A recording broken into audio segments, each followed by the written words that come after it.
नमस्कार. ज्योतिष केंद्र या आपल्या लाडक्या यूट्यूब चॅनलवर मी संपदा तुम्हा सर्वांचं अतिशय मनापासून आणि उत्साहाने स्वागत करते. आजचा हा व्हिडिओ केवळ एक सर्वसामान्य राशी भविष्य नाही, तर तुमच्या आयुष्याची दिशा बदलून टाकणारा एक अत्यंत महत्त्वाचा आणि मार्गदर्शक संदेश आहे. जर तुमची रास कुंभ असेल किंवा तुमच्या आयुष्यात सध्या शंकांचे, संघर्षांचे आणि प्रश्नांचे वादळ उठले असेल, तर समजून जा की आजचा हा व्हिडिओ तुमच्यासाठीच बनला आहे. कुंभ राशी, आजचे भविष्य आणि या राशीची गूढ रहस्य समजून घेण्यासाठी हा व्हिडिओ अजिबात स्किप न करता अगदी शेवटपर्यंत नक्की पहा. कारण आजच्या या भागात आपण अशा काही गोष्टींचा उलगडा करणार आहोत ज्या कदाचित आजवर तुम्हाला कोणीही सांगितल्या नसतील. जर तुमचा शनिदेवावर आणि तुमच्या कर्मावर पूर्ण विश्वास असेल तर आत्ताच या व्हिडिओला एक लाईक करा, चॅनलला सबस्क्राईब करा आणि खाली कमेंट बॉक्समध्ये अतिशय श्रद्धेने जय शनिदेव किंवा श्री स्वामी समर्थ लिहायला अजिबात विसरू नका. चला तर मग वेळ न दवडता कुंभ राशीच्या या अथांग आणि रहस्यमय प्रवासाला सुरू करूया. मित्रांनो, ज्योतिषशास्त्रात 12 राशींपैकी कुंभ रास ही सर्वात वेगळी, प्रगल्भ, गूढ आणि परिपक्व मानली जाते. कुंभ ही वायू तत्वाची रास आहे आणि तिचा स्वामी साक्षात कर्मफलादाता शनिदेव आहे. आपण जेव्हा एखाद्या ज्ञानी आणि अभ्यासू व्यक्तीकडे पाहतो तेव्हा आपल्याला वाटते की या माणसाला तर जगण्यातले सगळे काही समजले आहे. पण कुंभ राशीच्या व्यक्तींचे आयुष्य म्हणजे संघर्षातून मिळालेले सोने असते.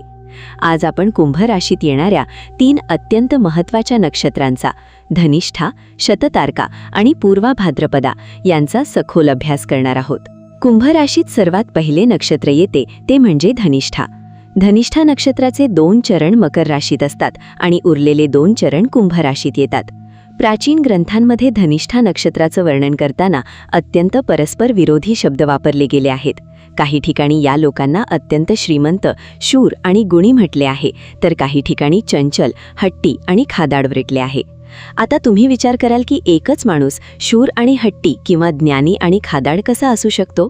येथेच तर खरा गमतीशीर भाग आहे. आधुनिक परिप्रेक्ष्यात याचा अर्थ समजून घेणं गरजेचं आहे. ज्यावेळी माणसाच्या आयुष्यात वैफल्य येते, मानसिक ताण येतो किंवा मनात मोठी घुसमट होते, तेव्हा माणूस स्वतःला सावरण्यासाठी अन्न किंवा इतर गोष्टींचा आसरा घेतो. आजच्या भाषेत सांगायचे तर जेव्हा ऑफिसमध्ये कामाचा प्रचंड ताण असतो किंवा व्यवसायात अस्वस्थता असते, तेव्हा लोक अचानक रात्रीच्या वेळी चमचमीत किंवा फास्ट फूड खायला बाहेर पडतात. हा खादाडपणा नसून मनात साचलेल्या फ्रस्ट्रेशनचा तो एक मार्ग असतो. कुंभ ही वायू रास असल्याने अशा मानसिक ताणाचा थेट परिणाम तुमच्या पोटावर आणि पचनसंस्थेवर होतो. कुंभ राशीच्या लोकांना गॅस होणे, पोट फुगणे किंवा पाय दुखणे अशा तक्रारी नेहमीच उद्भवतात, कारण पोटातील वायू आणि मनात साचलेला ताण यांचा खूप जवळचा संबंध असतो.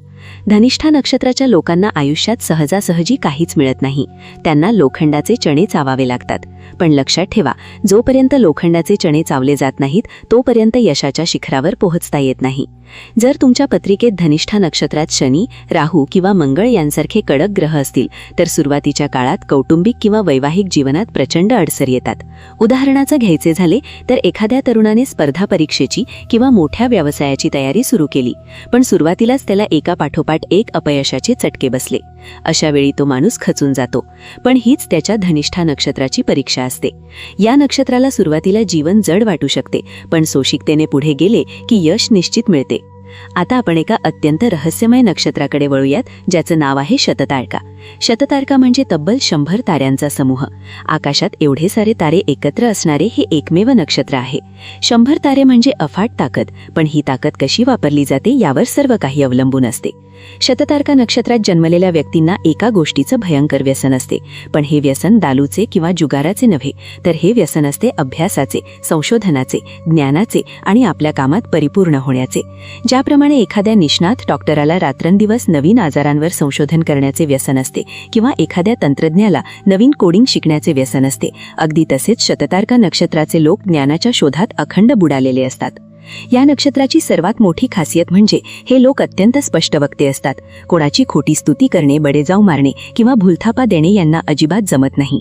हे लोक स्वामी समर्थांसारखे किंवा गजानन महाराजांसारखे देहातीत आणि विरक्त वृत्तीचे असतात. त्यांना जगाच्या बाह्य आकर्षणाचा, कपड्यांचा किंवा दागिन्यांचा काहीही मोह नसतो. मित्रांनो आणि मैत्रिणींनो, जर तुम्हाला आजचा हा ज्योतिषीय उलगडा खरोखरच माहितीपूर्ण वाटत असेल आणि तुमच्या आयुष्याशी जुळणारा वाटत असेल तर कृपया या व्हिडिओला आत्ताच एक लाईक करा. तुमचा या विषयातील अनुभव काय आहे, तुम्हाला आयुष्यात काय अडचणी येत आहेत ते कमेंट करून आम्हाला नक्की सांगा. तुमच्या एका लाईक आणि कमेंटमुळे आम्हाला असाच उत्तम आणि प्रामाणिक कंटेंट बनवण्यासाठी प्रचंड ऊर्जा मिळते. शततारका नक्षत्रात जर चंद्र किंवा शुक्र यांसारखे सौम्य ग्रह असतील तर माणूस अतिशय शांत आणि संयमी बनतो. पण काही वेळा ही अतिशांतता घरातील इतर माणसांना त्रासदायक ठरू शकते. समजा एखादा नवरा अत्यंत अभ्यासू, शांत आणि स्वतःच्याच जगात राहणारा आहे. त्याची बायको त्याला प्रेमाने म्हणाली, चला ना आपण जरा बाहेर फिरायला जाऊ, हॉटेलमध्ये जेवायला जाऊ.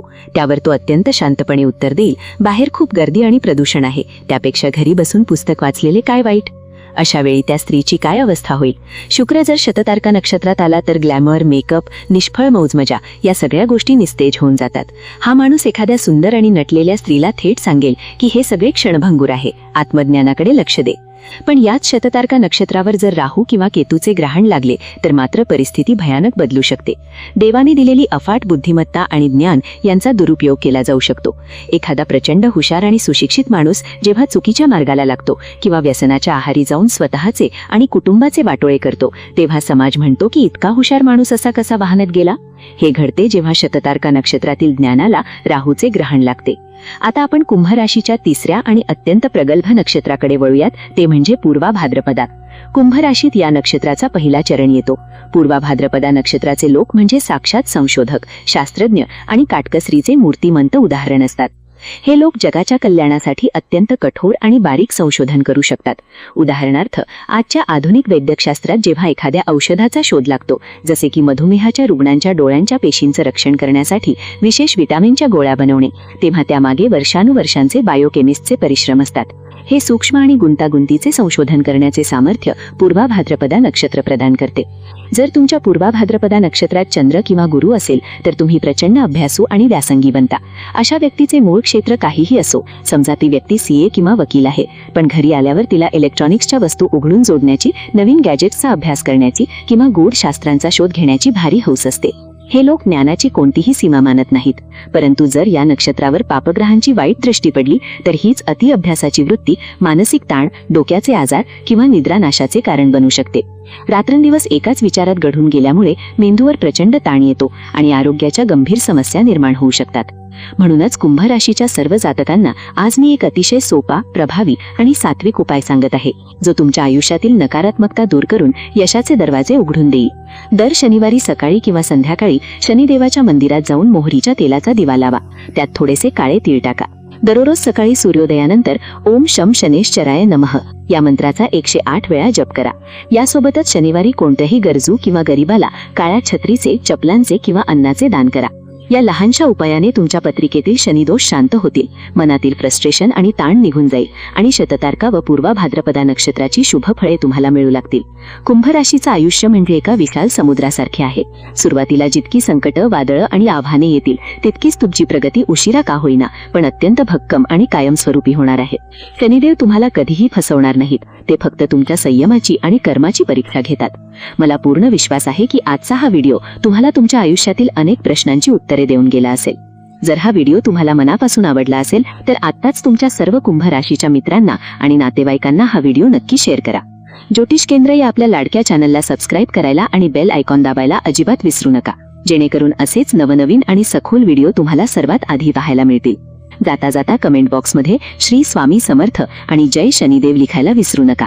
स्वामींची आणि शनिदेवाची कृपादृष्टी तुमच्यावर सदैव राहो हीच ईश्वरचरणी प्रार्थना. धन्यवाद.